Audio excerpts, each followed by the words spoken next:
ये 2021 estate economics paper. तो सबसे पहले क्वेश्चन है, which is the first established body in the field of industrial finance in India. यानी सबसे पहले कौन सी जो स्थापित हुई थी इंडस्ट्रियल से रिलेटेड, तो वो थी इंडस्ट्रियल फाइनेंस कॉरपोरेशन। ये हुई थी 1948 में, 1948 में हुई थी। और जो industrial development bank of India, ये 1964 में हुआ था। और जो ICICI है, ये हुआ था 1994 में। और सिडबी यानी small industrial development bank of India, ये हुआ था 1990 में। तो इसके अंदर ये था, तो इसका सबसे पहले हुआ था इंडस्ट्रियल फाइनेंस कॉरपोरेशन, पहला आंसर आ जाएगा। फिर है, children of which age are include to measure the level of malnutrition in India. तो मल न्यूट्रिशन के लिए किस लेवल के बच्चे को इंक्लूड किया जाता है, तो वो होता है 0 से 6। तो इसमें दे नहीं रखा 0 से 6, तो 0 से 5 यानी उसके अंडर आ रहा है जो, उसको ले लेंगे। तो ये आ जाएगा 0 से 5, थर्ड ऑप्शन। क्वेश्चन है, sustainability is measured by. Sustainability किसके द्वारा मापी जाती है, तो हम क्या सस्टेनेबिलिटी के अंदर जो धारणा, तो उसके अंदर क्या देखते हैं हम, रिसोर्सेज यानी पर्यावरण को भी देखते हैं, सोशल यानी समाज को भी देखते हैं, ये भी देखते हैं भाई इकोनॉमिकली भी वो हमारे अफोर्ड में हो। तो इसके अंदर क्या होता है, अगर भाई ये फर्स्ट ऑप्शन देखते हैं पहले, assigning performance of social and environment principle. ठीक है इतना, लेकिन आगे देखते हैं अच्छा हो सकता है, assigning performance of social and economic principle. इसके अंदर फिर इन्वायरमेंट नहीं आया, उसमें इकोनॉमिक नहीं आया था। Assigning performance of social environment and economic principle, तो यही आ जाएगा तीनों आगे, तो थर्ड ऑप्शन इज राइट। फिर उसके बाद according to economic survey 2020-21 most prefer country among emerging market of investment during, तो इंडिया ही था जिसमें सबसे ज़्यादा मतलब कि FDI आता था, तो वो था इंडिया। नेक्स्ट क्वेश्चन है, when was the national horticulture mission of rural development started. तो हॉर्टिकल्चर से रिलेटेड जो मिशन आया था, ये आया था 2004-05 में। तो इसका आंसर आ जाएगा, ये आया था 2004 में। ठीक है, यानी 5 में, 4-5 के टाइम आया था, तो मई 2005। फिर उसके बाद हम देखते हैं next, what is the bank rate. Bank rate क्या है, बैंक रेट और जो वो होती है रेपो रेट, दोनों ही क्या होती है, बैंक ये वो रेट होती है जिस पर बैंक यानी लोन लेता है RBI से, वो होती है। तो इस पे क्या होता है, बैंक रेट होती है ये लॉन्ग टर्म होती है, और जो वो होती है रेपो रेट वो शॉर्ट टर्म होती है। तो इस रेट के अंदर क्या होता है, कुछ सिक्योरिटीज होती हैं, यानी उनको इकट्ठा किया जाता है, उनमें कुछ ना कुछ कटौती की जाती है। तो the rate at which the central bank री डिस्काउंट सिक्योरिटीज, यही आ जाएगा। क्वेश्चन है, which is the fourth statement about the change in the nature of Indian economy after 1991। 1991 में क्या आया था, LPG, जो कि डॉक्टर मनमोहन सिंह लेके आए थे, और PV नरसिम्हा सिंह राव उस टाइम प्रधानमंत्री थे। तो इसमें क्या था कि भाई क्या क्या चेंज आए हैं, उनमें से कौन सा नहीं है, गलत बताना है। तो increase in the inflow of foreign capital, foreign capital का इनफ्लो इंक्रीज हुआ है। And increase in the rate of economics growth, ये भी ठीक है हुआ है। Increase in the volume and rate of export, ये भी इंक्रीज हुआ है, एक्सपोर्ट भी। लैक ऑफ एक्सपोर्ट डाइवर्सिफिकेशन, ये गलत है, एक्सपोर्ट तो बल्कि हमारा बढ़ा था, तो ये गलत हो जाएगा फोर्थ वाला इसके अंदर। फिर है उसके बाद, pay attending to the following data. अब यहाँ पर चैन बेस्ड इंडेक्स नंबर निकालना है। चैन बेस्ड यानी चैन बेस्ड में क्या होता है, अपने जिसका निकालना उससे पीछे वाले का लिया जाता है बेस ईयर, और नहीं जो मतलब कि पूरी सीरीज में दिया जाता है।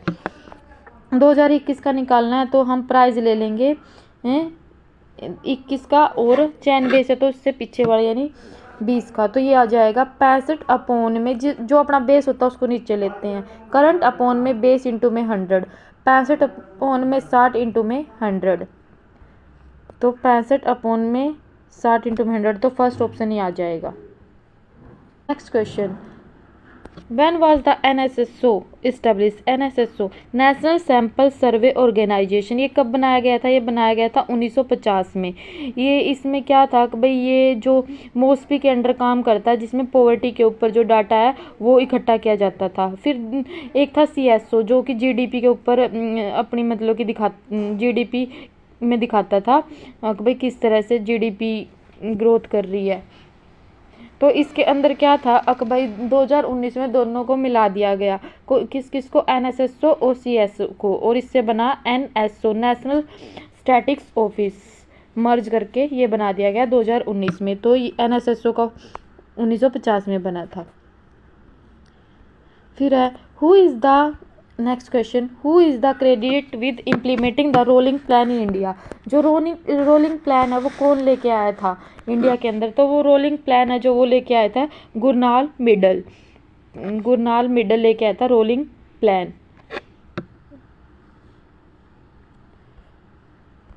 आगे, what would be the isoquant curve in the case of perfect complementary good. Perfect complementary good का एग्जांपल लेते हैं हम राइट शूज और लेफ्ट शूज। इसमें क्या होता है, एक फिक्स रेशो में ही यूज होती है, यानी टुगेदर होती है गुड्स का यूज। तो इसमें क्या होता है कि 0 या इनफाइनाइट होता है इसकी जो इलास्टिसिटी आती है। तो ये एल शेप्ड होता है परफेक्ट कॉम्प्लीमेंट्री के लिए, तो एल शेप्ड फर्स्ट ऑप्शन आ जाएगा। Which index number is called ideal index number. Ideal index का मतलब ये है कि भाई जो मतलब कि हमारे जो फैक्टर रिवर्सल टेस्ट है और टाइम रिवर्सल टेस्ट है दोनों को ही क्या कर देता है, निकाल देता है, मतलब कि दोनों पे लागू हो जाता है। तो वो है फिशर इंडेक्स जो कि ज्योमेट्रिक होता है लास्ट पे और पास्चे का, तो थर्ड आ जाएगा इसके अंदर। नेक्स्ट है elasticity of demand for goods on which a very small part of income is spend. यानी जिस पर इनकम का थोड़ा सा पार्ट खर्च किया जा रहा है तो वो कौन सी होएगी। तो थोड़ा सा पार्ट खर्च किया जा रहा है यानी हमारी इनकम के बढ़ने पर बढ़ नहीं रही है, घट नहीं रही है, तो बिल्कुल नाम मात्र ही होता है। तो ये होती है जैसे कि हमारी जो बेसिक नीड की हो जाती है ना, उन पे हम जैसे खाना है वो इनकम बढ़ेगी तो उसको आप बढ़ाएंगे नहीं, जितना खा रहे उतने खाएंगे, तो वो होती है बेलोचदार। इज अनइलास्टिक, जिसपे थोड़ा सा पोर्शन इनकम का जाता है। Which cost will always decrease as the production of the firm increase in the short run. यानी जैसे जैसे फर्म का प्रोडक्शन इंक्रीज होता है तो कौन सी कॉस्ट डिक्रीज होती जाती है, तो वो होती है AFC जो कि रेक्टेंगुलर हाइपरबोला बनती है, जो कि डिक्रीज होती जाती है। AFC average fixed cost. Question है Karl Pearson's coefficient of correlation is independent from. जो कार्ल पियर्सन कोफिशिएंट है वो किससे, तो जो कोरिलेशन कोफिशिएंट होता है वो ओरिजिन और स्केल दोनों से इंडिपेंडेंट होता है, लेकिन जो रिग्रेशन होता है वो स्केल से इंडिपेंडेंट नहीं होता, ओरिजिन से इंडिपेंडेंट होता है रिग्रेशन। लेकिन ये कोफिशिएंट ऑफ कोरिलेशन दोनों से ही इंडिपेंडेंट होता है। ओरिजिन के अंदर प्लस माइनस आ जाता है और स्केल के अंदर आ जाता है मल्टीप्लिकेशन और डिवाइड, तो फोर्थ आंसर आ जाएगा इसका। आगे who is the exponent of the permanent income hypothesis.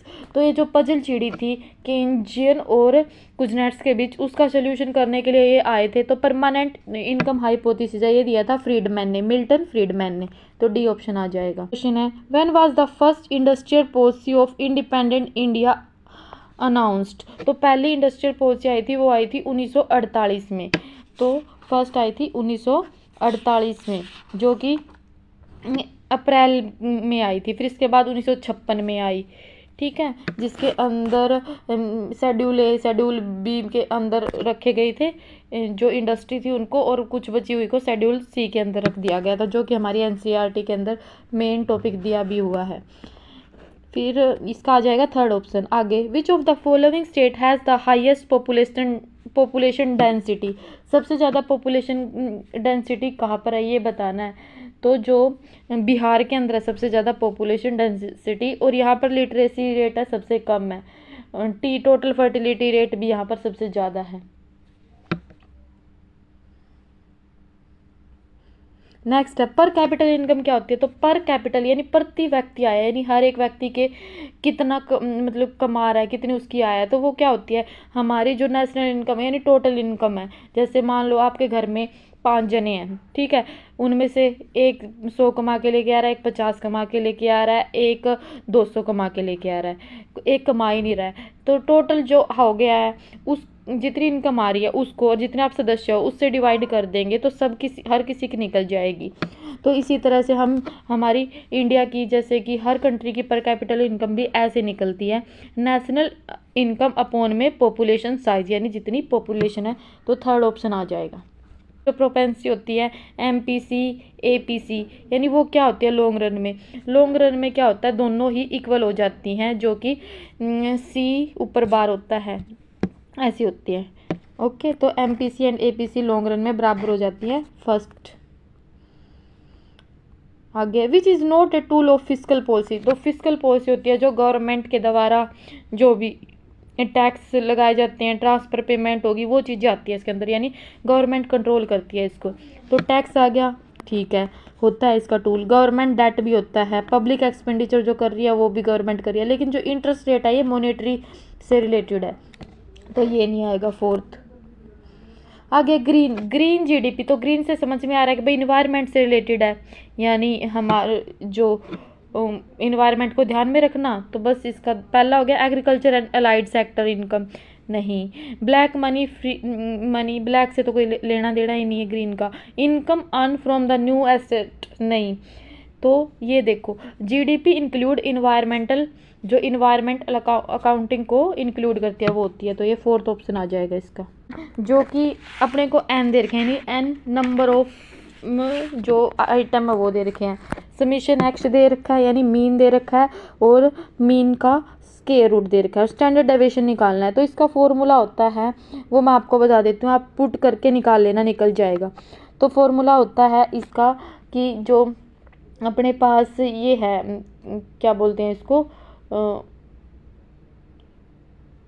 Summation X square दे रखा है, तो ये हो जाएगा समीशन X स्क्वायर अपॉन में N माइनस ब्रैकेट बंद करेंगे, समीशन X अपॉन में N, अब ब्रैकेट क्लोज और स्क्वायर और फिर पूरे का रूट। तो इससे आप निकाल लेना और इसका आंसर आ जाएगा 10। आगे, when was Tata airlines N airline company in British India establish. तो टाटा एयरलाइन 1932 में एस्टेब्लिश की गई थी, इसका आ जाएगा सेकंड ऑप्शन। कह रहा है कि भी a bus goes from Jaipur to Delhi, Jaipur से दिल्ली जा रही है विद स्पीड ऑफ 30 किलोमीटर पर हावर से एंड कम बैक, और वापस आ रही है स्पीड 60 किलोमीटर पर हावर से। तो एवरेज स्पीड निकालनी है। मैंने बताया था कि जो अर्थमेटिकल मीन होता है वही मैथ के अंदर सबसे ज़्यादा यूज होता है। उसका फॉर्मूला होता है अर्थमेटिकल मीन का 2AB अपॉन में A प्लस B। 2A यानी जो पहली स्पीड दे रखी है और B जो दूसरी स्पीड दे रखी है, तो इसको निकाल लेंगे हम। 2 ब्रैकेट बंद 30 इंटू में 60, ठीक है, ऊपर इनकी मल्टीप्लिकेशन, नीचे इन दोनों को जोड़ देंगे फिर उसको डिवाइड कर देंगे, तो ऐसे निकल जाएगी जो कि 40 आएगी। फिर which of the following mean is mathematical mean, यही आ गया जो मैंने अभी बताया same.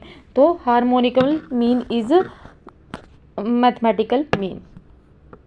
What is mean by price theory. Price theory यानी जो कीमत सिद्धांत है वो है माइक्रो इकोनॉमिक्स से रिलेटेड, और जो एम्प्लॉयमेंट ये आ जाते हैं तो वो आ जाता है मैक्रो से रिलेटेड। अनएम्प्लॉयमेंट हो गया, इन्फ्लेशन वाले हो गए, तो ये जो प्राइस थ्योरी है micro, second option micro economics से रिलेटेड है। फिर है which measure of dispersion is least affected by the extreme value of series, यानी सबसे कम इफेक्टिव कौन सा होता है। तो सबसे ज़्यादा रेंज अफेक्टेड होती है एक तो, ठीक है, लेकिन इन्होंने पूछा सबसे कम बताना है, तो रेंज तो कट गया, सबसे कम होता है। जो क्वार्टाइल डेविएशन होता है वो होता है सबसे कम इफेक्टिव, तो थर्ड ऑप्शन आ जाएगा इसका। फिर है the arithmetical mean of A frequency distribution is 5। Arithmetical mean they रखा है, ईच फ्रीक्वेंसी इज इंक्रीज की गई है, यानी ना उसमें मल्टीप्लिकेशन, कल वाला जो पेपर करवाया था उसके अंदर भी मैंने ऐसे ही समझाया था, अगर उसके अंदर मल्टीप्लाई किया जाए तो वो उतना ही बढ़ जाएगा, लेकिन इंक्रीज करें यानी प्लस माइनस इंक्रीज होता है, ये करना हो तो उसके अंदर क्या होता है कांस्टेंट रहता है, तो इतना ही रहेगा। तो अर्थमेटिकल मीन 5 का 5 ही रहेगा, थर्ड ऑप्शन आ जाए। Central problem in a market economy are solve by, जो सेंट्रल प्रॉब्लम है वो किसके द्वारा सोल्व की जाती है। तो सेंट्रल प्रॉब्लम होती है जो मार्केट इकोनॉमी, तो मार्केट इकोनॉमी कौन सी होती है? कैपिटलिज्म से रिलेटेड, जिसमें फ्री हैंड पर छोड़ दी जाती है चीज़ें लेजिज फेयर पर, यानी लोग अपने प्रॉफिट मोटिव के लिए काम करते हैं, वो चीज़ें होती हैं। तो डिमांड एंड सप्लाई के थ्रू जो प्राइस मैकेनिज्म बनता है उससे सोल्यूशन होता है, तो इसका आ जाएगा प्राइस मैकेनिज्म, सेकंड ऑप्शन। फिर है नेक्स्ट, सप्लाई क्रिएट्स इट्स वोन डिमांड, ये थ्योरी दी थी, हाँ, जो किससे रिलेटेड है? ये है लॉ ऑफ मार्केट से रिलेटेड, यानी जो पूर्ति होती है अपनी मांग स्वयं बना लेती है, तो मार्केट के अंदर ही होएगा ये। फिर है United national HPI stand for, ये होता है ह्यूमन पॉवर्टी इंडेक्स, इसके लिए होता है, और ये आया था 1997 में आया था, UNDP united national development programme के अंडर लेके आए थे। फिर 2010 में इसको मल्टी डायमेंशनल पॉवर्टी इंडेक्स के साथ एक्सचेंज कर दिया गया था, तो फर्स्ट ऑप्शन आ जाएगा इसका। The cause of demand full inflation, demand full inflation के क्या कारण हो सकते हैं? तो डिमांड बढ़ेगी, यानी डिमांड साइड बढ़ेगी तो ही इन्फ्लेशन आएगी, तो इसका क्या कारण हो सकता है? फर्स्ट कह रहा है डिक्रीज इन प्रोडक्शन, तो अगर यानी प्रोडक्शन डिक्रीज होएगा तो उससे तो कॉस्ट साइड इफेक्ट पड़ेगा। इंक्रीज इन कॉस्ट, कॉस्ट बढ़ेगी तो कॉस्ट साइड हो गया। हाई टैक्सेशन, हाई टैक्सेशन लगेगा ना तो भी कॉस्ट की थ्रू मतलब कि सप्लाई की साइड से बढ़ेगा, लेकिन अगर पॉपुलेशन बढ़ जाएगी तो वो ज़्यादा डिमांड करेगी, ज़्यादा डिमांड करेगी तो उस वजह से प्राइस बढ़ेगा, तो फोर्थ ऑप्शन आ जाएगा इंक्रीज इन पॉपुलेशन। फिर है एक हाइपोथेटिकल इकोनॉमी दे रखी है जिसमें NNP यानी नेट नेशनल प्रोडक्शन दे रखा है एट मार्केट प्राइस पर 575, इनडायरेक्ट टैक्स दे रखा है 125 करोड़ और सब्सिडी दे रखी है 40। तो हमें मार्केट प्राइस नेशनल इनकम निकालनी है, जो नेशनल इनकम होती है वो फैक्टर कॉस्ट पर होती है, NNP एट फैक्टर कॉस्ट। तो हमारे पास मार्केट प्राइस है और जब हम फैक्टर पे जाएंगे तो फैक्टर पे जाते टाइम सब्सिडी तो प्लस हो जाती है और इनडायरेक्ट टैक्स माइनस हो जाती हैं, या फिर नेट इनडायरेक्ट टैक्स बोलते हैं, वो होता है जो माइनस हो जाता है। तो हम क्या करेंगे, 575 माइनस 125 प्लस 40, तो इस तरह से करेंगे तो हमारा आ जाएगा 490 करोड़, डी ऑप्शन आ जाएगा। दोबारा से बता देती हूँ, 575 माइनस 125 प्लस 40, तो 490 करोड़ आ जाए। Agriculture crop year in India is, जो एग्रीकल्चर क्रॉप ईयर है वो हमें पता ही है जुलाई टू जून चलता है, और जो मतलब कि हमारा RBI का फाइनेंशियल ईयर होता है वो मार्च टू अप्रैल होता है, तो एग्रीकल्चर जुलाई टू जून। और फर्स्ट एग्रीकल्चर सेंसेक्स हुआ था वो 1971 में हुआ था, और जो 10th वाला हुआ था वो 2015-16 में लास्ट हुआ था, उसके बाद अभी तक हुआ नहीं है। विच of the following is not include in the national income, national income में किस चीज़ को इंक्लूड नहीं किया जाता? तो नेशनल इनकम के अंदर क्या आता है, इनकम एंड वेज, यानी जो वेज दिया जाता है, इनकम दिया जाती है, वो आता है। रेंट एंड प्रॉफिट, जो रेंट और प्रॉफिट मिलता है वो भी आता है। इंटरेस्ट ऑन कैपिटल, कैपिटल के ऊपर इंटरेस्ट आ रहा है, तो ये तो हमें पता ही है, जब हम यानी हम कोई भी चीज़ प्रोड्यूस करते हैं तो उसके अंदर हमें लैंड चाहिए होती है, ठीक है, और लेबर चाहिए होती है, कैपिटल चाहिए होती है, और इंटरप्रेन्योर चाहिए होता है, तो उनके बदले में हम उन्हें देते हैं, जैसे कि लैंड के बदले में हम रेंट देते हैं, ठीक है, लेबर को हम वेजेस देते हैं, कैपिटल उस पर इंटरेस्ट कमाती है, और इंटरप्रेन्योर प्रॉफिट कमाता है, तो ये तो आते ही हैं। लेकिन ट्रांसफर इनकम जो कि बिना किसी प्रोडक्शन के दी जाती है, यानी उससे कोई प्रोडक्शन नहीं होता, तो ये इसके अंदर शामिल नहीं होती है, फोर्थ आ जाएगा। The evil deficit financing is, evil deficit financing क्या होती है? तो ये एक टर्म है जो कि इन्फ्लेशन से रिलेटेड है, बूस्ट इन्फ्लेशन, ठीक है, इन्फ्लेशन का बढ़ाव है जो वही है evil deficit. This is wrong, multiplier की सेंस में बताना कौन सा गलत है। तो मल्टीप्लायर हम कैसे निकालते हैं, चेंज इन वाई अपॉन में चेंज इन आई होता है, यानी इन्वेस्टमेंट में चेंज होने से इनकम कितनी बढ़ती है वो होता है, ये तो पहला ठीक है। फिर इसका एक फॉर्मूला ये भी होता है कि भाई जो हम मतलब कि हमारी जो टोटल इनकम होती है उसको हम या तो कंज्यूम करते हैं या सेव करते हैं, ठीक है, तो सेविंग होती है उससे जो इनकम बढ़ती है, इन्वेस्टमेंट के बराबर ही सेविंग होती है, हाँ, तो उससे जो इनकम बढ़ती है वो हो गया, तो ये भी ठीक है। 1/1 माइनस MPC, फिर 1 माइनस MPC बराबर होता है MPS के, क्यों? क्योंकि MPC plus MPS is equal to 1 होता है, यानी Y जिसको हम 1 मान लेते हैं, तो ये भी ठीक है। लेकिन फोर्थ वाला गलत है, क्योंकि ऊपर जो सेकंड वाला ऑप्शन है उसके वोलेटाइल कर रहा है, तो फोर्थ ऑप्शन गलत है। फिर why is the production possibility curve concave to the origin. Concave होता है जो कि नोतोदोर यानी बाहर की तरफ उठा हुआ होता है, और कन्वेक्स होता है जो अंदर ऐसे मतलब कि अंदर की तरफ ढलान होता है उसका ओरिजिन की तरफ, वो होता है कन्वेक्स। ये कनकेव किसकी वजह से होता है, तो ये कनकेव होता है जो ये होता है हमारा जो हमारी कोस्ट है वो बढ़ती जाती है, तो लॉ ऑफ इंक्रीजिंग कोस्ट की वजह से। Will be the shape of demand curve for the substitute goods. Substitute goods के लिए डिमांड कर्व कैसा होता है, तो सब्सटीट्यूट यानी एक के प्राइस बढ़ेंगे तो दूसरे की डिमांड बढ़ जाएगी। जैसे कि हम डायग्राम में लेते हैं, आप इमेजिन करो, मैं आपको बता रही हूँ, वर्टिकल पे हमने प्राइस ले लिए हैं दूसरी गुड्स के, और नीचे हमने क्वांटिटी ले लिया है X1 की, और P2 के प्राइस लिया। P2 के प्राइस बढ़े हैं तो X1 की क्वांटिटी बढ़ जाएगी।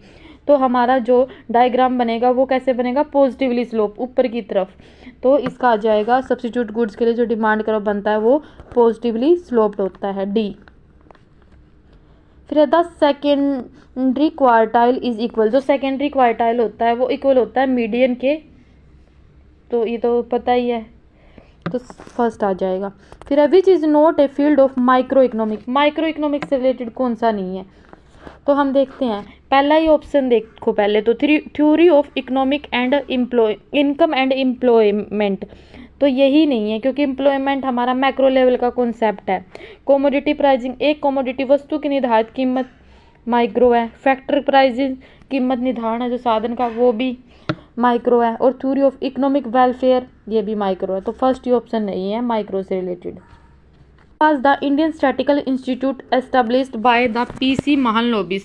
तो सबसे पहले जो इंडियन स्टैटिक इंस्टीट्यूशन ये बनाया गया था, इसके लिए एक्ट बना था 1959 में, और ये कोलकाता में बनाया था सबसे पहले। फिर है the period of planning holiday. Planning holiday है जो ये थर्ड 5 ईयर प्लान के बाद आया था, 3 साल का, 1966 टू 1969, तो फोर्थ ऑप्शन। फिर है for which good income elasticity of demand is greater than 1। यानी इनकम बढ़ेगी तो हम उसकी ज़्यादा डिमांड करेंगे, तो हम क्या करते हैं, देख हमारी जो बेसिक नीड की होती है उन पे तो नहीं करते उतनी, वो तो उतनी ही रहती है, ठीक है। जो सेशनल होगी, कंफर्ट होगी, लेकिन जो लग्जरी गुड, फिर हम क्या करते हैं, हमारे पास ज़्यादा इनकम आएगी तो हम लग्जरी प्रोडक्ट जैसे कि अच्छी वॉच ले लेना, ठीक है, LV के बैग ले लेना, अच्छी अच्छी गाड़ियाँ ले लेना, यानी लग्जरी प्रोडक्ट की तरफ जाते हैं, जैसे ग्रेटर देन में हम, क्योंकि इनकम इलास्टिसिटी क्या है, ग्रेटर देन 1 है, तो luxury good. Major source of electricity in India. India में सबसे ज़्यादा जो इलेक्ट्रिसिटी बनती है वो थर्मल पावर से ही बनती है। इंडिया के अंदर जो इलेक्ट्रिसिटी बनती है सबसे ज़्यादा, वो लगभग जो टोटल पावर है उसका 75% होती है। इसका टारगेट भी रखा गया है 490 के आसपास 2035 तक। और सबसे कम होती है न्यूक्लियर पावर, अगर आ जाए तो न्यूक्लियर पावर में 2% के आसपास होती है। फिर the prime minister launch Swachh Bharat mission on the birth anniversary of Mahatma Gandhi. तो महात्मा गांधी की 145वीं एनिवर्सरी थी, उस पर लॉन्च किया था 2 अक्टूबर 2014 को, ठीक है। फिर है unemployment data is collected by NSSO after, यानी जो बेरोजगारी के ऊपर जो डाटा होता है वो नेशनल सैंपल सर्वे के द्वारा हर 5 साल के द्वारा इकट्ठा किया जाता है। और अब तो NSSO और CSO दोनों मिलकर 2019 में NSO बन गए हैं। Relative poverty is, relative poverty क्या होती है, रिलेटिव होता है यानी हम दूसरे के साथ में कंपेयर करके देखते हैं। तो पहला है भाई कैलोरी, तो ये तो है एब्सोल्यूट से, भाई मिनिमम कैलोरी कितनी मिल रही है। फिर है disparity between different income classes, तो अलग अलग जो इनकम क्लासेस है उनके अंदर देखते हैं अंतर, तो यही आ जाएगा सेकंड। फिर डेली कंजप्शन पर कैपिटल, ये भी खुद से रिलेटेड होगी है। बिलो पॉवर्टी लाइन, ये भी एब्सोल्यूट में आ जाएगी, तो सेकंड ऑप्शन है रिलेटिव पॉवर्टी। हमारे यहाँ भी क्या है, जो ये एब्सोल्यूट वाला ही यूज़ किया जा रहा है, रिलेटिव नहीं किया जा रहा अभी तक। क्वांटिटी थ्योरी ऑफ मनी, ये मिल्टन फ्रीडमैन की दी हुई है, इससे पहले मतलब कि फिशर की भी है, तो जो classical quantity theory of money है। फिर रीस्टेटमेंट जो है वो मिल्टन फ्रीडमैन की है। तो ये किस तरह की थ्योरी है, ये स्टैटिक थ्योरी है। MV is equal to Fisher से रिलेटेड वाली है ये quantity theory of money static theory, जिसमें MV is equal to P Y होता है, जिसमें वाई और वी है जो वो कांस्टेंट होते हैं, और जैसे ही मतलब कि मनी सप्लाई बढ़ती है तो प्राइस भी बढ़ते हैं। ये वाली बात बोली गई है इसमें, स्टैटिक थ्योरी होती है सेकंड ऑप्शन। फिर according to Keynes investor would prefer to hold currency over bond if they expect. तो यानी देखो वो क्या कर रहा है, करेंसी को होल्ड कर रहा है, यानी वो लिक्विडिटी ट्रैप के अंदर है, और वो क्या एक्सपेक्ट कर रहा है, एक्सपेक्टेशन क्या रख रहा है कि वो, एक बार हिंदी पढ़ लेते हैं। किन्स के अनुसार निवेशक बॉन्ड की अपेक्षा मुद्रा को अपने पास रखना पसंद करता है, यानी मुद्रा को रख रहा है, तो वो ये मान रहा है कि भाई इंक्रीज होएगी, यानी इंटरेस्ट रेट इंक्रीज होएगी, तो वो क्या करेगा, बॉन्ड्स के प्राइस कम होंगे तो उनको खरीद लेगा। ठीक है, तो इसका आ जाएगा इंटरेस्ट रेट विल इंक्रीज, यानी इंक्रीज होएगी, तो सेकंड ऑप्शन।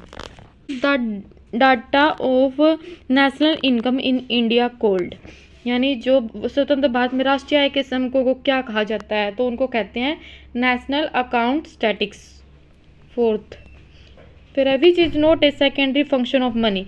सेकेंडरी फंक्शन कौन सा नहीं है, सेकेंडरी फंक्शन है जो वो स्टोर करना भी है, ठीक है, और ट्रांसफ़र करना भी है, और एक्सटेंडेड वैल्यू देना भी है, लेकिन मीडियम ऑफ एक्सचेंज ये प्राइमरी फंक्शन होता है, तो फोर्थ वाला नहीं है, ये प्राइमरी फंक्शन है। What was the result of British policy toward Indian industry, जो इंडियन इंडस्ट्री है उनके प्रति ब्रिटिश पॉलिसी का क्या अफेक्ट रहा, तो उससे क्या रहा, डी इंडस्ट्रियलाइजेशन हुआ, यानी विउद्योगीकरण हुआ। ये बात सही है, इंडस्ट्रियलाइजेशन की बजाय डी इंडस्ट्रियलाइजेशन। कृषि बढ़ी नहीं और ज़्यादा हुई क्योंकि वो बाहर लेके जाते थे। इंडस्ट्रियल डेवलपमेंट भी हुआ था, development of small scale industry का डेवलपमेंट भी था, तो फर्स्ट ही आ जाएगा इसका। ये देखते हैं, for the working of law of diminishing marginal utility it is necessary that, तो ये किसके लिए होता है, total utility grow at decreasing rate के लिए। फिर है for which of the following situation the rank correlation, तो रैंक क्या रैंक दी जाती है, ऑब्टेन मार्क में तो हम टोटल मार्क्स दे देते हैं, ब्यूटी कॉन्टेस्ट के अंदर ही रैंक दी जाती है फर्स्ट सेकंड की, तो यही आ जाएगा second, beauty contest.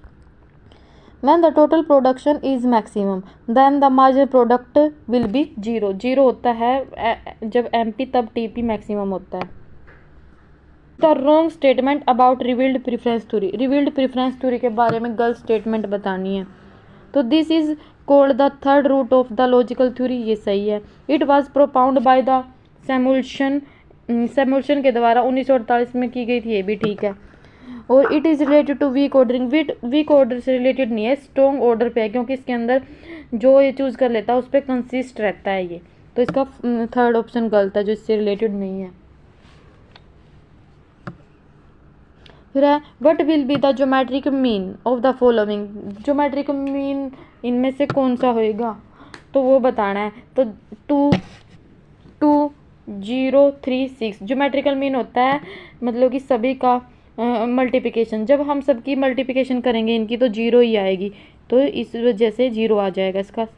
What is the planning curve of A firm, तो जो प्लानिंग कर्व होता है वो होता है long run average cost curve, जिसके अंदर शॉर्ट रन जो अपने AC होते हैं वो आ जाते हैं, तो इसका आ जाएगा D option, long run average cost curve. Thank you. अगर आपको वीडियो अच्छी लगी है तो लाइक करें, शेयर करें एंड सब्सक्राइब करें। Thank you.